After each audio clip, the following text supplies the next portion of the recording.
Consent management में ऐसी चीज़ें हो सकती हैं जो यूज़र को पसंद ना आए, वो नाराज़ हो जाए। उसकी प्रॉब्लम्स कैसे कैप्चर करनी है वो बहुत इंपॉर्टेंट है। एंड ऑफ द डे पूरा का पूरा काम तो यूज़र सेटिस्फेक्शन के लिए। आइए इस वीडियो में बात करें यूज़र की ग्रीवेंस की कंसेंट मैनेजमेंट के प्रोसेस में।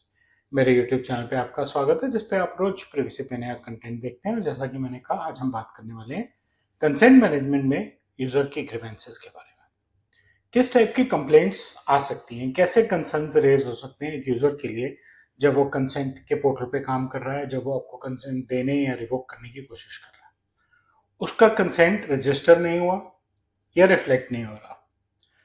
एज अ यूजर उसको नहीं मालूम कि वो रजिस्टर नहीं हो रहा है या रिफ्लेक्ट नहीं हो रहा, तो वो तो सिस्टम को देखना पड़ेगा और आपके पास कंप्लेंट आएगी तो आप उसको चेक करेंगे और आगे देखेंगे उसको। कंसेंट रिवोकेबल नहीं है, कंसेंट मैनेजर पे रिवोक करने की ऑप्शन नहीं है, तो फिर आपका कंसेंट मैनेजर ही तैयार नहीं है। कंसेंट के रिवोक करने की ऑप्शन अवेलेबल होनी चाहिए। हाँ, अगर आपकी डेटाबेस में या इंटरफेस में कुछ ऐसी प्रॉब्लम भी आ सकती है, कभी स्लो इंटरनेट या किसी चीज की वजह से, कि वो ऑप्शन ठीक से विजिबल नहीं हो यूजर को और यूजर कंसर्न है कि वो रिवोक नहीं कर पा रहा है, ऐसे ही स्लो कनेक्शंस और स्लो इंफ्रास्ट्रक्चर की वजह से अक्रॉस दी सर्विसेज अपडेट्स नहीं हो पा रहे हैं, डिले हो रहे हैं अपडेट होने में, और डेटा शेयरिंग ठीक तरह से नहीं हो रही। डेटा शेयरिंग का यहाँ मतलब है जब कंसेंट का डेटा बिटवीन एप्लीकेशंस और विद इन दी ऑर्गेनाइजेशन घूम रहा है, एक बात। दूसरी बात, कंसेंट में मैंने शेयरिंग अलाउ नहीं की थी और फिर भी वो शेयर हो गया, right. And most important, support वाले ही नहीं मिल रहे।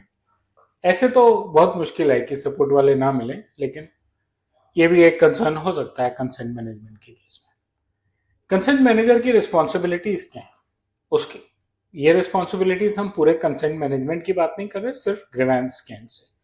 उसके पास अपना एक रिड्रेसल मैकेनिज्म होना चाहिए कि वो कैसे हैंडल कर रहा है जब उसके पास कोई कंप्लेंट्स आ रही है। कंप्लेंट रिसीव करे, 24 घंटे के अंदर एक्नॉलेज करे कि उसको कंप्लेंट पता लग गई और वो उस पर काम कर रहा है, और कोशिश करे कि 7 दिन के अंदर उसको रिजॉल्व भी कर दे। कुछ केसेस क्रिटिकल हो सकते हैं, मैं आज अपना कंसेंट रिवोक करना चाह रहा हूँ, कर नहीं पा रहा हूँ, आपने 7 दिन लगा दिया उसको ठीक करने में। पर ठीक है, अगर आपने एक डिफाइंड टाइमलाइन रखी हुई है और यूजर को पता है कि प्रॉब्लम आने पे 7 दिन लगेंगे, तो वो मान जाएगा। तो इसका मतलब आपकी डॉक्यूमेंटेशन प्रॉपर होनी चाहिए, यूजर की एक्सपेक्टेशन ठीक सेट होनी चाहिए, और आपके पास प्रॉपर कंप्लेंट के लॉग्स होने चाहिए। लॉगिंग इंफॉर्मेशन प्रिवेसी में भी उतनी ही जरूरी है जो किसी और ट्रेड में जरूरी थी। फीडबैक और रेजोल्यूशन के भी लॉग्स आपके पास अवेलेबल रहने चाहिए। यूजर अगर इंटरफेस पे काम कर रहा है तो रिड्रेसल रिलेटेड इंफॉर्मेशन उसके पास एक लिंक होना चाहिए जिस पे जाके वो अपनी ग्रीवेंस डाल सके। मैं ये काम कर रहा हूँ, मुझे ये दिक्कत आ रही है, उसको एक टिकट नंबर एलोकेट हो और वो उस टिकट को ट्रैक कर सके। उसके पास ये ऑप्शन होनी चाहिए कि वो अपने इशू को डिटेल में एक्सप्लेन कर सके कि मुझे क्या प्रॉब्लम आ रही है, और उसके साथ प्रॉब्लम रिलेटेड स्क्रीनशॉट्स लगा सके। ये प्रॉब्लम आई, ये देख लीजिए स्क्रीनशॉट से, ये वाली प्रॉब्लम आई, ये देख लीजिए स्क्रीनशॉट से। और स्टेटस अपडेट्स जो हैं वो एसएमएस से, ईमेल से, एप्लीकेशन, जिस भी चीज से पॉसिबल है, आइडियली आज की डेट में हर तरीके से ऐप में तो होंगे ही, क्योंकि अगर आप टिकट ट्रैकिंग दे रहे हैं तो स्टेटस अपडेट ऐप के थ्रू हो जाएंगे। एसएमएस और ईमेल भी बहुत बेसिक फैसिलिटीज हैं। तो जो ग्रीवेंस रिड्रेसल स्क्रीन आपने कंसेंट मैनेजमेंट में दी है, अपने पोर्टल में दी है, उसमें टिकट लॉक करने का सिस्टम, टिकट का स्टेटस देखने का सिस्टम, टिकट के इशू को डिटेल में एक्सप्लेन करने का, मतलब ये ना हो कि कॉलम 100 करेक्टर से ऊपर नहीं लेगा, है ना।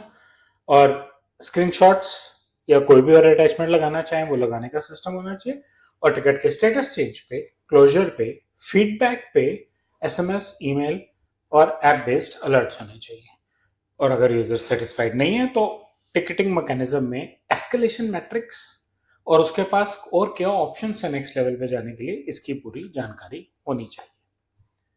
अगर कंसेंट मैनेजर प्रॉब्लम्स को रिजॉल्व नहीं कर पा रहा है तो वो प्रॉब्लम वापस फिड्यूशियरी पे जानी चाहिए।